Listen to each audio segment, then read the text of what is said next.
ఓం నమో వెంకటేశాయ. శ్రీమహాగణాధిపతయే నమః.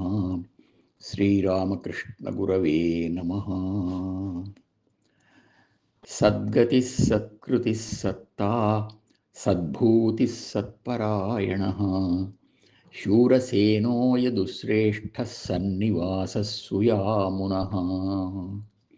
శ్రీ విష్ణు సహస్రం 75వ శ్లోకంతో నామస్మరణ చేసుకుని భీష్మ ఉపదేశం వినబోతున్నాం. నారాయణీయం విన్న తరువాత ధర్మరాజు, పితామహ, రాజధర్మాలు మొదలుకొని ఇంతవరకు ఎన్నో ధర్మ విశేషాలను తెలియజేశారు. అత్యుత్తమ ధర్మమేదో దయతో తెలియజేస్తారా అన్నాడు. భీష్ముడు చెప్పసాగాడు. ధర్మనందన, ధర్మ మార్గాలలో నిరర్థకమైంది ఏదీ లేదు. ఎవరి మనస్సుకు ఏది ఇష్టమవుతుందో దాన్నే పట్టుకొని ఆచరిస్తారు. అది వారికి ఫలసిద్ధినిస్తుంది.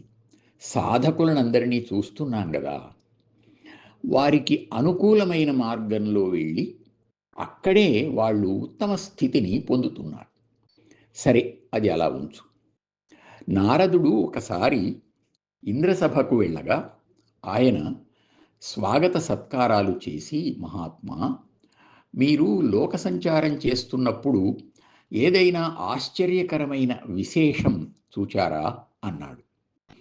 దానికి నారదుడు చెప్పిన భృగు చరిత్ర నీ ప్రశ్నకు సమాధానమవుతుంది, విను. గంగానదికి దక్షిణ తీరంలో మహాపద్మం అనే నగరంలో భృగువు అనే ఒక గృహస్థుడు, సదాచారపరుడు, మేధావి ఉన్నాడు. సత్యం, అహింస, ఇంద్రియ నిగ్రహం మొదలైన సద్గుణాలతో పితృ, అతిథి, జ్ఞాతి, మిత్రులను ఆదరిస్తూ న్యాయ సంప్రాప్త ధనంతో జీవితం సాగిస్తూ మంచి ధార్మికుడుగా పేరు తెచ్చుకున్నాడు. ఆయన తన మనస్సులో ఏది అత్యుత్తమ ధర్మం, ఏవి మేలైన పనులు అని ఆలోచిస్తూ ఉండేవాడు.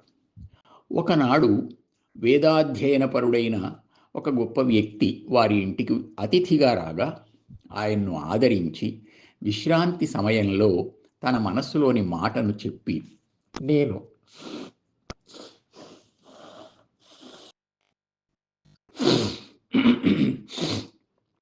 శ్రద్ధగా ధ్యానం చెయ్యాలని కూర్చుంటాను కానీ మనస్సు నిలవడం లేదు అన్నాడు.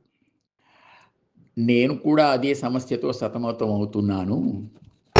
బ్రహ్మచర్యం, గృహస్థ ధర్మం, వానప్రస్థం, సన్యాసం, యజ్ఞం, దానం, తల్లిదండ్రుల సేవ, గురుభక్తి, సత్ప్రవర్తన, ఇంద్రియ నిగ్రహం, మనోనిగ్రహం, సత్యం, అహింస, ఇలా మోక్షం పొందడానికి అనేక ధర్మ ద్వారాలు ఉన్నాయి. కానీ మోక్షం కావాలి అని అనుకున్న వెంటనే అందరికీ అది లభిస్తుందా అని కొంత నిరాశతో పలికినా, వెంటనే నీకు ఒక ఉపాయం చెబుతాను.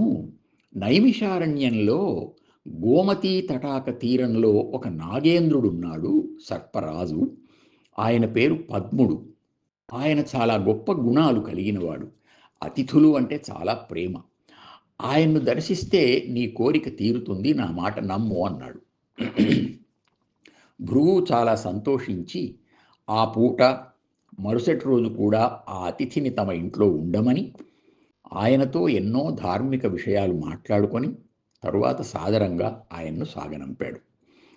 ఆ తరువాత ప్రయాణ సన్నాహం చేసుకొని బంధుమిత్రుల సమ్మతితో తీర్థయాత్రగా సాగి ఆ పద్ముని మందిరానికి చేరుకున్నాడు. ఆయన ధర్మపత్ని అతిథి సత్కారాలు చేసి భృగుని రాకకు కారణం తెలుసుకొని తన భర్త సూర్య రథవాహన సేవకై వంతు ప్రకారం వెళ్ళాడు అని, 7-8 రోజుల్లో వస్తాడు అని చెప్పింది. అంతవరకు ఆ ఎదుటి వనంలో ఉంటాను అని చెప్పి భృగుడు అక్కడికి వెళ్ళి నిరాహారుడై జపం చేసుకోసాగాడు. 6వ రోజు ఆ విషయం తెలిసి ఆమె తన బంధువులను వెంట తీసుకుని, మేము అతిథి పూజాపరులం, మాకు ధర్మ విరోధం కాకుండా ఆతిథ్యం స్వీకరించమని ప్రార్థించారు. భృగుడు ఆ నాగేంద్రుని దర్శనం కోసమే అలా నియమంగా ఉన్నాను అని చెప్పి వారిని ఒప్పించి పంపించాడు. 8వ రోజు ఆ నాగేంద్రుడు రానే వచ్చాడు. భార్య వల్ల భృగుని గురించి విని ఆయన్ను దర్శించి, పుణ్యాత్మ, నా రాక కోసం నీవు ఇంత నిష్ఠతో ఉన్నావని తెలుసుకొని వచ్చాను. నీ కోరిక ఏదైనా తీరుస్తాను, చెప్పమన్నాడు. ఆయన సంతోషించి, మహాత్మా, సూర్యరథవాహన సేవలో నీవు చూచిన ఆశ్చర్యకరమైన వింతలు ఏమన్నా ఉన్నాయా? తెలుసుకోవాలని ఉంది. నా కోరిక తర్వాత చెబుతాను, మన్నించి ఆ వింతలేమైనా ఉంటే చెబుతారా అని సవినయంగా ప్రార్థించాడు. నాగేంద్రుడు సాగాడు. ఆశ్చర్యాలన్నిటికీ ప్రథమ స్థానీయుడు సూర్యుడే. ఆయన వల్లనే చరాచర సృష్టి అంతా నడుస్తోంది. అది ఆశ్చర్యం కదా. ఆ సూర్యుని కిరణాలలో దేవతలు, వాలఖిల్యాది మునీంద్రులు, సిద్ధులు చెట్టు కొమ్మల గూళ్లలో పక్షులలాగా ఇష్టంగా జీవిస్తూ ఉంటారు. అంతకంటే ఆశ్చర్యమా? సూర్యుని నుండి వెలువడిన గాలి ఆ సూర్యమండల మధ్య భాగంలోని కాంతినే తీసుకొని వర్షంగా కురుస్తుంది. ఎక్కడైనా ఇటువంటి వింత ఉందా? వర్షం కురవడానికి, కురిసిన నీటిని ఆవిరి చేయడానికి సూర్యుడే కారణము అంటే ఇంతకంటే పెద్ద ఆశ్చర్యం ఇంకేముంది? చరాచర సృష్టిని ధరించే భూమి విత్తనాన్ని ధరించాలి అంటే సూర్యుడే ఆధారం. ఎంత వింత! ఇక పరాత్పరుడై శాశ్వతుడైన పరమాత్ముడు ఆయనలోనే ప్రకాశిస్తున్నాడు. ఇంతకంటే అరుదైన విశేషం ఉందా? అయితే ఈ అన్నింటికంటే అత్యాశ్చర్యకరమైన మరొక సంఘటన చెబుతాను విను. ఒకనాడు మధ్యాహ్న సమయంలో ఒక మహాత్ముడు తన తేజస్సు సూర్య తేజస్సుతో సమానంగా వెలుగుతూ ఉండగా ఆకాశాన్ని చీల్చుకొని వస్తున్నట్లుగా అతివేగంగా వచ్చాడు. సూర్యుడు ఆయనకు ఎదురుగా చేయి చాచి తన దగ్గరికి తీసుకోగా ఎవరు నిజమైన సూర్యుడో తెలియలేదు. ఒక ఇంట్లోకి ప్రవేశించినట్లుగా ఆ సూర్య బింబంలో ప్రవేశించాడు అతడు. వాహన సేవ చేస్తున్న మాకందరికీ ఎవరో తెలియక నేను ధైర్యం చేసి, ప్రభు, ఈయనెవ్వరు అని మృదువుగా అడిగాను. ఆయన దయతో, ఈయన దేవయక్ష గరుడ గంధర్వ నాగాది దివ్యగణాలకు చెందినవాడు కాడు, అతి సామాన్యుడైన అసామాన్యుడు. ఉంచవృత్తితో, అంటే పొలాలలో పంట కోసిన తరువాత రాలిన గింజలను సేకరించుకొని శరీరయాత్ర నడుపుతూ తప్పని నియమ నిష్ఠలతో పళ్ళు, దుంపలు, నీరు, చివరకు గాలి మాత్రమే ఆహారంగా తీసుకొని ఆత్మదర్శనం కోసమే తపించిన మహాతపస్వి. లభించిన దానితోనే తృప్తిపడి లభించని దాన్ని కోరని ఇంద్రియ విజేత. సర్వప్రాణులకు మేలు చేయడం మాత్రమే అతని కోరిక. అంతటి మహానుభావుడు గనుక ఈ సిద్ధిని పొందాడు అని సూర్యభగవానుడు స్పష్టంగా చెప్పాడు. ఇంతటి అద్భుతాన్ని చూచే వినే అదృష్టం నాకు కలిగింది అని నాగేంద్రుడు చెప్పగా భృగుడు, మహానుభావ, నీవు చెప్పినవన్నీ ఆశ్చర్యకరమైనవే. ఇందులోనే సార్థకమైన పదాలతో నాకు మార్గం కూడా చూపించావు. గురు ఉత్తమ, ఇక వెళ్ళి వస్తాను అన్నాడు. అప్పుడు పద్ముడు, ఇదేమిటి, నీ కోరిక చెప్పు, తీరుస్తాను అని. పుణ్యాత్మ, నాలో నీవు, నీలో నేను ఉన్నాము. నీకు ఈ సమస్త ప్రపంచం ఉంది, చింతకు అవకాశం ఎక్కడ అన్నాడు. అనఘా నాయందు నీవు, నీయందు నేను గలము, నీకు ఈ సర్వలోకంబు గలదు, చింతకవకాశమిద్ది, నిశ్చింత భావముందుము అనియే ఆ దందశూకోత్తముండు.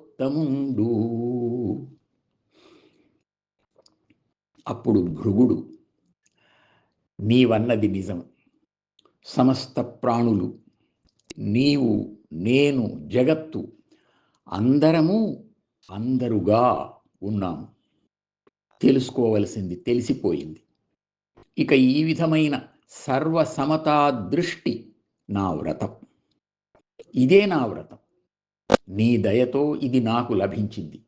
ఇక సెలవు అని మహానందంతో నాగేంద్రుణ్ణి వీడుకొని భృగుడు తమ వంశంలో పవిత్రుడైన చ్యవన మహర్షిని ఆశ్రయించి తన కథ చెప్పి సంప్రదాయబద్ధంగా దీక్ష తీసుకుని కృతార్థుడయ్యాడు.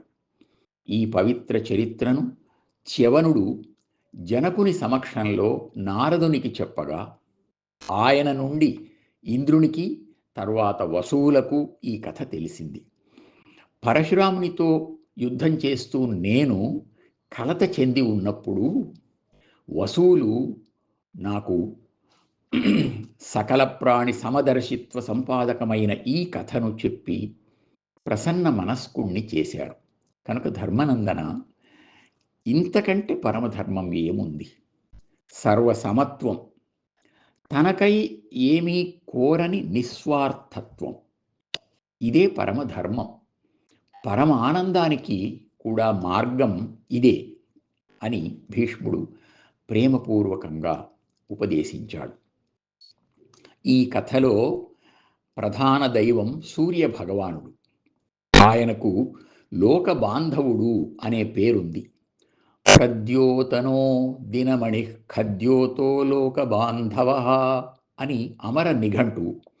కనుక లోక బాంధవ గుణాన్ని ఒక వ్రతంగా పాటించేవారు సూర్య పరబ్రహ్మంలో లీనమవుతారు అనేది సారాంశం.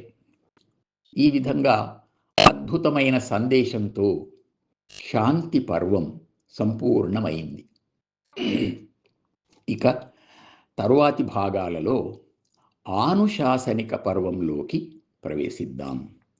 ఓం నమో వెంకటేశాయ.